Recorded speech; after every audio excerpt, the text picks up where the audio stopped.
Salam alaikum, chers élèves. Donc, toujours, on continue la correction de national, deuxième baccalauréat, la session ordinaire 2021, matière mathématiques, donc automatiquement filière, sciences expérimentales. D'accord. Donc, on a s'arrêté donc l'exercice 3, avec l'exercice 3. Alors, résoudre dans l'ensemble C des nombres complexes d'équation z carré moins la racine 3z plus a est égal à 0. 2, soit les nombres complexes a est égal à exponentielle et pi sur 6 et b est égal à 3 demi plus et la racine 3 sur 2. A. Écrire à sous forme algébrique. B. Vérifier que a bar fois b est égal à la racine 3. Dans le plan complexe rapporté à un repère orthonormé direct O et V, on considère les points A, B et C d'affixes respectives A et B et A bar. A bar, c'est le conjugué de A. Montrer que le point B est l'image du point A par l'onde ici, H de centre O, dont on déterminera le rapport. D'accord?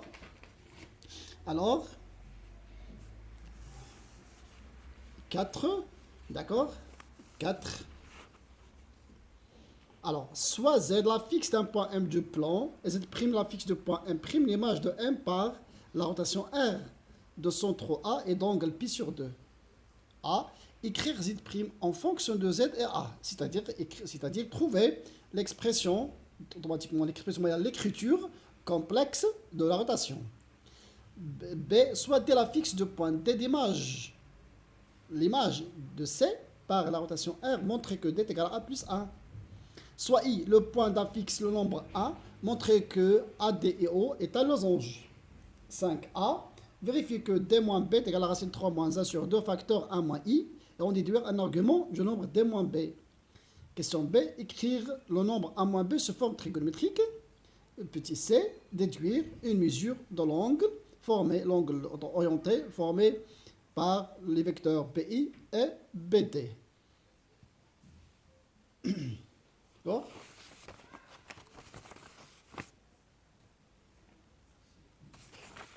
Alors, on passe, d'accord? On passe, donc le problème. Donc le problème, qui a 9 points, très important, d'accord?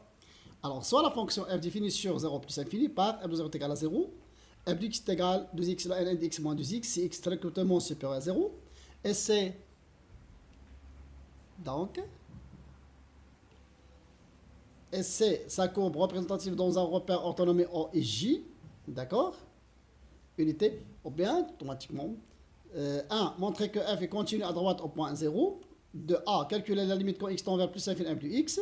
B. Calculer la limite quand x tend vers plus infini x sur x, puis interpréter géométriquement le résultat. D'accord? Et donc les questions d'exercice, donc devant vous. Alors, toutes les questions sont devant vous, tout simplement. D'accord?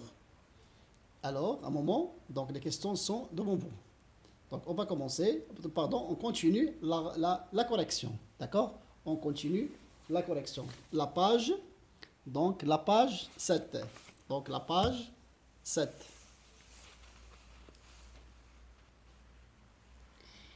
Alors, toujours dans la question, c'est de montrer que D est égal à A plus 1. Donc, d'après la question A, on a donc montré que quel que soit un point M d'image M', on a montré que Z' est égal à IZ plus A moins IA. C'est l'écriture bien, l'écriture complexe de la rotation. On va exploiter cette expression. Alors, automatiquement, on a RC est égal à T. Tout simplement, on remplace D par petit d dans l'expression précédente. Et on remplace C par petit c. D'accord? Ici, petit c, c'est A bar, selon les données. D'accord? Alors, on a D égal à IC plus A moins IA, d'après l'expression précédente. On laisse A, on factorise par I, et facteur C moins A. Avec C, c'est la fixe de point C. Et d'après les données, C, c'est A bar. Alors, D est égal à A plus I facteur, on remplace C par A bar. Le conjugué de A, moins A. Donc, à côté, on calcule A bar moins A. On remplace A par son expression et A bar par son expression. qui est la racine 3 sur 2 moins 1 demi-i, moins la racine 3 sur 2 moins 1 demi-i. On simplifie par les deux nombres sont opposés. Et nous reste moins 1 demi-i, moins 1 demi-i, qui est moins 2 sur 2i. On simplifie, pardon, on trouve moins i. On remplace a bar moins a par moins i. I fois i, c'est au carré, qui est moins a. Avec le moins, c'est plus a. D'accord, c'est plus a. Clair. Donc, c'est le résultat demandé. La question C, c'est de montrer que le quadrilatère ADEO est un losange. D'abord, on va démontrer que le quadrilatère ADEO est un parallélogramme. Alors, on a déjà trouvé que D est égal à A plus A, équivalente à D moins A est égal à 1. D'accord? D'après cette écriture, D moins 1, c'est qui D moins 1? C'est la fixe du vecteur AD. Et 1, on peut l'écrire sous forme 1 moins 0. 1 moins 0, c'est la fixe du vecteur OI. Donc d'après cette écriture, on peut écrire que le vecteur AD est égal au vecteur OI. Et d'après cette relation, on peut donc déduire que ADO est un parallélogramme. Pour démontrer qu'un parallélogramme est un losange, il suffit de vérifier que les deux côtés adjacents sont égaux. D'accord? Alors on peut calculer donc le côté OA par le module de A, qui est la racine 3 sur 2 plus 1 demi-i. Et on utilise la définition, le module, c'est la partie réelle au carré plus la partie imaginaire au carré, nous donne 1. Même chose pour la distance OI, c'est le module ZI. Et ZI, c'est la fixe de point I qui est 1. Donc on dit que la distance OA est égale à OI. Donc, d'après 1 et 2, on nous déduit que le quadrilatère ADEO est un losange, tout simplement. La question 5A. La question 5A, c'est de montrer que D moins B est égal à racine 3 moins 1 sur 2, facteur 1 moins I. Alors, toujours, on calcule tout simplement D moins B.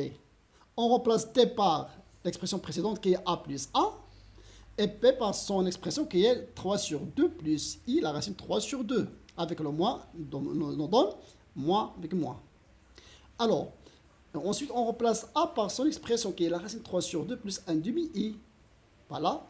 Et 1 moins 3 demi, on calcule 1 moins 3 demi, on trouve moins 1 demi.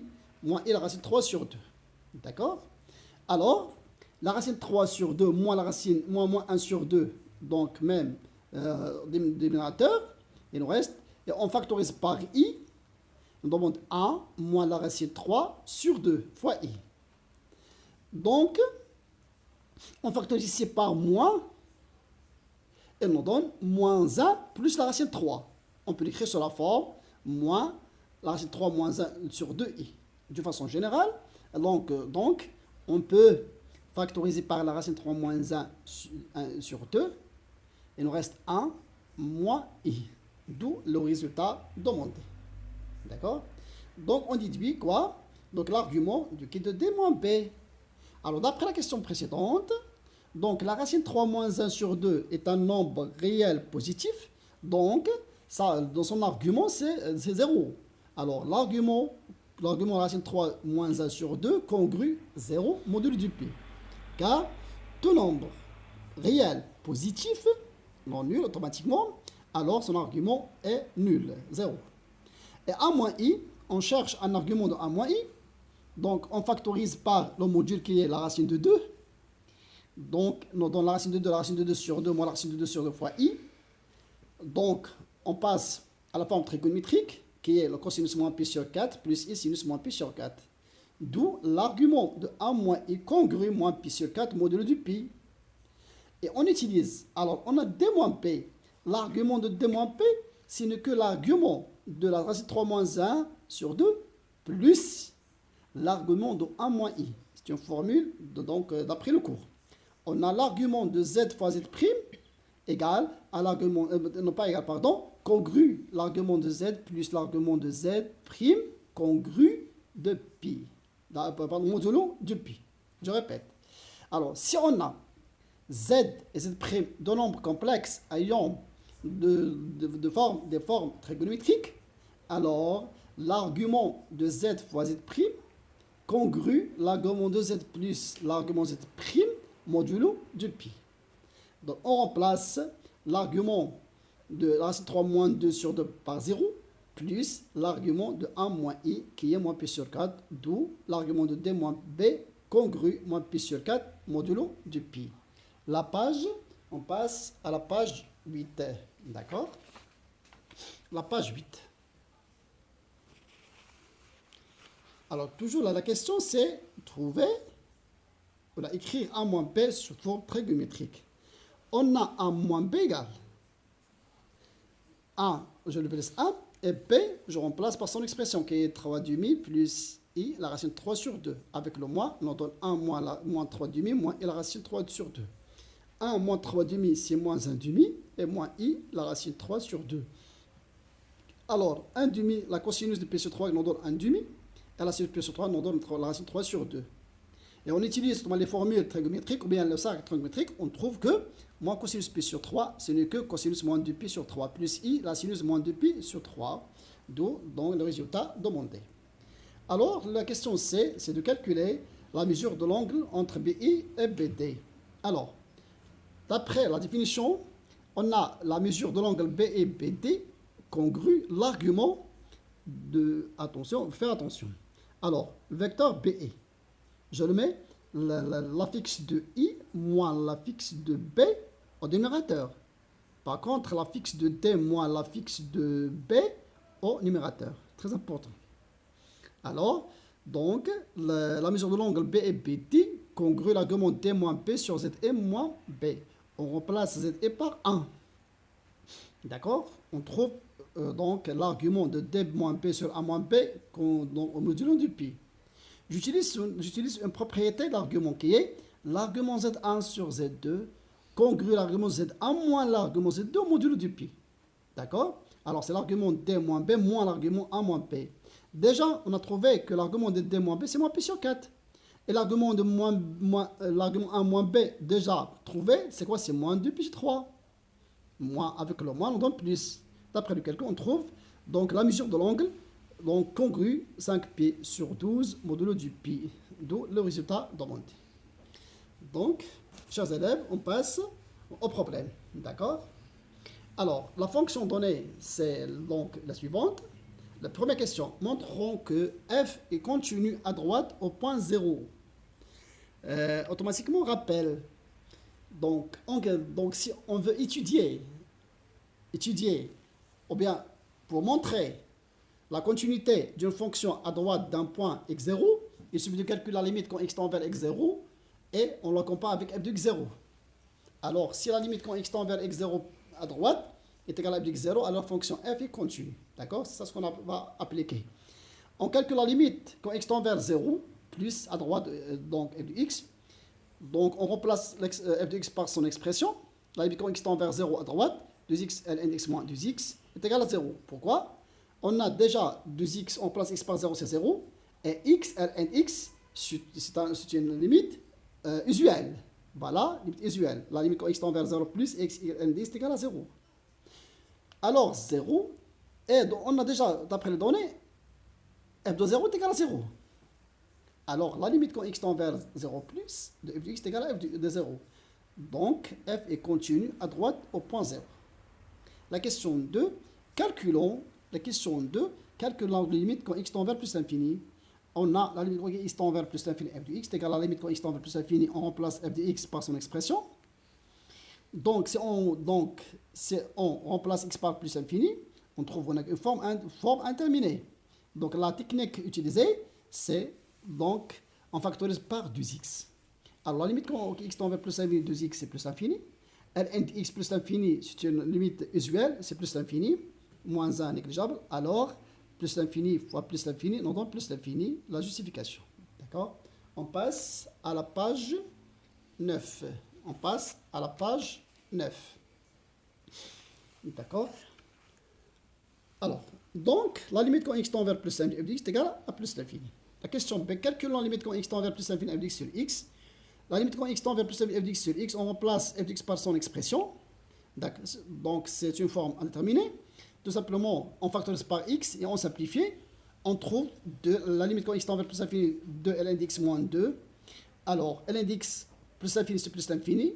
Donc, toujours, on n'a qu'à limite usuelle. Et on trouve, on a plus l'infini, la justification. Donc la limite quand x tend vers plus l'infini, f de x sur x est égale à plus l'infini. Il faut faire attention, x tend vers plus l'infini, n'est pas un nombre. L'interprétation géométrique, c'est que la courbe C de f admet une branche parabolique de direction l'axe des ordonnées au voisinage de plus l'infini. Il faut faire attention, il faut ajouter au voisinage de plus l'infini. Le voisinage vient de quand x tend vers plus l'infini. La question 3. A. Calculons la limite quand x tend vers 0 plus f de x sur x. Il faut faire attention. Le calcul f de x sur x, voisinage de plus l'infini, n'est pas la même. Ne sont pas les mêmes. X tend vers plus l'infini. X tend vers 0 plus. C'est un nombre. Il y a une grande différence entre les deux. Surtout au niveau de l'interprétation géométrique. D'accord? Donc, la limite quand x tend vers plus l'infini ou bien moins l'infini entre dans la partie des branches infinies. Mais f de x sur x, quand x tend vers 0 plus ou bien 0 ou bien 0 moins, attention, entre la partie de la dérivabilité. La dérivabilité, très importante. Alors, on commence. La limite quand x tend vers 0 plus f de x sur x, on remplace f de x par son expression toujours. Voilà, on trouve une forme indéterminée. On factorise par x et on simplifie. Et nous reste la limite quand x tend vers 0 plus à droite de ln de x moins 2. On a la limite quand x tend vers 0 plus ln de x, c'est une suite, c'est une limite usuelle. Alors, ln de 0 plus c'est moins l'infini. Moins l'infini fois 2 positif, c'est moins l'infini. Moins 2 négligeable, c'est moins l'infini. Alors, les résultats suivants. La limite quand x tend vers 0 plus f de x sur x est égal à moins l'infini. Donc, remarque, l'interprétation algébrique, c'est que la fonction f n'est pas dérivable à droite de 0. Voilà, la dérivabilité n'est pas dérivable à droite de 0. Et l'interprétation géométrique, ou bien graphique, la courbe C de f admet une demi-tangente parallèle à l'axe des ordonnées, à droite de 0, au point de coordonnées 0, 0, dirigée vers le bas. Vers le bas, on prend le signe de 0 et le moins. Plus, moins, c'est moins, vers le bas. Si on a moins, moins, c'est plus, automatiquement vers le haut. De signes différents vers le bas, de même signe vers le haut. Remarque, bien automatiquement, rappel. Si la limite quand x tend vers 0 plus, f de x moins f de x0 sur x moins x0, on trouve plus l'infini moins l'infini. On dit que f n'est pas dérivable à droite au point x0. Même chose pour à gauche.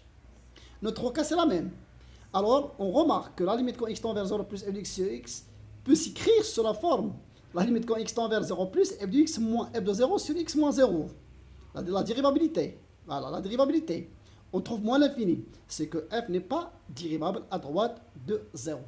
C'est très important. La page, on passe à la page 17. Alors, la question B. Calculons f' de x pour tout x de 0 plus l'infini. Alors, f' de x est égal à 2x ln de x moins 2x'. Alors, 2x ln de x se forme u fois v. On dérive 2x qui est 2 fois ln de x plus 2x fois ln de x' qui est 1 sur x. 2x fois ln de 1 sur x. La dérivation de moins 2x, c'est moins 2. On simplifie x avec x. Il nous reste 2 ln de x plus 2 moins 2. On simplifie 2 avec moins 2. Il nous reste f' de x égale à 2 ln de x. La question C, c'est de dresser le tableau de variation de la fonction f sur l'intervalle 0 plus l'infini. Avant de dresser le tableau de variation, il faut étudier la monotonie de la fonction f, c'est-à-dire on étudie le signe de sa dérivée f' de x sur l'intervalle 0 plus l'infini. Alors, déjà on a f' de x égale à 2 ln de x, 2 est positif, alors le signe de f' de x est celui de ln de x. Et on sait que le signe, on peut donc dresser le tableau de signe de ln de x. On sait que ln de x s'annule en 1. Dans l'intervalle 0,1, ln de x est négatif. Dans l'intervalle 1 plus l'infini, ln de x est positif. D'accord? Ça veut dire quoi? Que dans l'intervalle 0,1, ln de x est négatif. Ça veut dire que f' de x est négatif. Donc, f est strictement décroissant sur l'intervalle 0,1. Et sur l'intervalle 1 plus l'infini, ln de x est positif. Alors, f' de x est aussi positif. Donc, la fonction f est strictement croissante sur l'intervalle 1 plus l'infini. Donc, on dresse cette étude dans le tableau de variation de la fonction. Alors, x0 plus l'infini, f' de x s'annule en 1, comme ln de x, d'accord? Il faut remarquer que, donc, f' n'est pas défini à 0. D'après le résultat qu'on a trouvé, la limite quand x tend vers 0 plus f de x sur x, on a trouvé moins l'infini. Ça veut dire que la fonction f n'est pas dérivable à droite de 0. Ça veut dire que f' n'est pas définie en 0. Mais, donc la fonction f est définie en 0. D'après les données, on a f de 0 est égal à 0. D'accord? Alors, sur l'intervalle 0,1 est décroissante. Sur l'intervalle 1 plus infini est croissante. Déjà, on a f de 0 est égal à 0. Ou f de 1, on a déjà calculé à droite. On a trouvé moins 2. Et la limite quand x tend vers plus l'infini de f de x est égal à plus l'infini. Tout simplement. La question 4a, c'est quoi? C'est résoudre les deux équations sur l'intervalle 0 plus infini. On a la première équation, f de x est égal à 0. On remplace f de x par son expression. 2x ln de x moins 2x est égal à 0. On factorise par 2x facteur ln de x moins 1 est égal à 0. Et puisque x, la partielle par l'intervalle 0 plus l'infini 0, donc 0 ouvert, ça veut dire que x est différent de 0. Il nous reste quoi? Ln de x moins 1 est égal à 0. Alors que ln de x est égal à 1, on utilise la fonction réciproque de ln, on trouve x est égal à 1. Avec, puisque à partir de l'intervalle 0 ouvert plus infini, alors la solution de l'équation f de x est égal à 0, c'est que x est égal à 1. Donc l'ensemble de solution est égal à 1. La deuxième équation qui est f de x est égal à x. On remplace f de x par son expression qui est 2x ln de x moins 2x est égal à x. Donc on déplace x dans l'autre partie. Donc on trouve moins x. Avec moins 2x c'est moins 3x. On factorise par x, facteur de 2 ln de x moins 3 est égal à 0. Et puisque x est différent de 0, voilà, il ne reste que 2 ln de x moins 3 est égal à 0. Donc 2 ln de x est égal à 3, alors que ln de x est égal à 3 demi. Donc on utilise la fonction réciproque de ln de x, ln qui est l'exponentielle, on trouve que x est égal à l'exponentielle de 3 demi. D'accord? Alors l'ensemble. Et puisque l'exponentielle de 3 demi appartient à l'intervalle 0 plus infini, donc l'ensemble de solutions qui est l'exponentielle de 3 de e à puissance 3 demi. Donc la question B, la construction de la courbe C. D'accord? Donc la construction de la courbe C. D'accord? Alors la courbe est la suivante. Donc les courbes, donc j'ai tracé les deux courbes, c'est de f et c'est de g-1. D'accord? Alors c'est de f. D'accord? C'est de f. On a déjà l'intervalle d'étude, c'est 0 plus l'infini. Donc la fonction de définition de notre plus l'infini, 0 inclus. f de 0 est égal à 0. Alors, déjà, on a la fonction n'est pas dérivable à droite de 0. C'est que, donc, déjà, l'interprétation graphique, c'est que la fonction de f admet une demi-tangente à droite de 0, au point 0, 0, dirigée vers le bas. Voilà. Et la tangente. Et sur l'intervalle 0, 1, la fonction est décroissante. Décroissante jusqu'à le point 1, moins 2. Alors, la fonction f admet quoi? Une valeur minimale. Donc, on est au point x est égal à 1 qui est moins 2. Et puisque f' de 1, c'est un truc, f' de 1 est égal à 0, f' de 1 est égal à 0, alors la courbe de f admet une tangente horizontale au point 1, moins 2. Au point de coordonnées 1, moins 2. Voilà. C'est important. Et d'après l'équation, on a résolu l'équation f de x est égal à 0, on a trouvé que x est égal à e. f de x est égal à e admet une solution unique dans l'intervalle 0 plus infini qui est x est égal à e. L'interprétation graphique de ce résultat, c'est que la courbe de f coupe l'axe des abscisses au point de coordonnées E0. E0. Ça veut dire que la courbe passe par ce point E0. Même chose pour l'équation f de x est égal à x. On a trouvé que cette équation admet une solution qui est x est égal à e à la puissance 3 demi.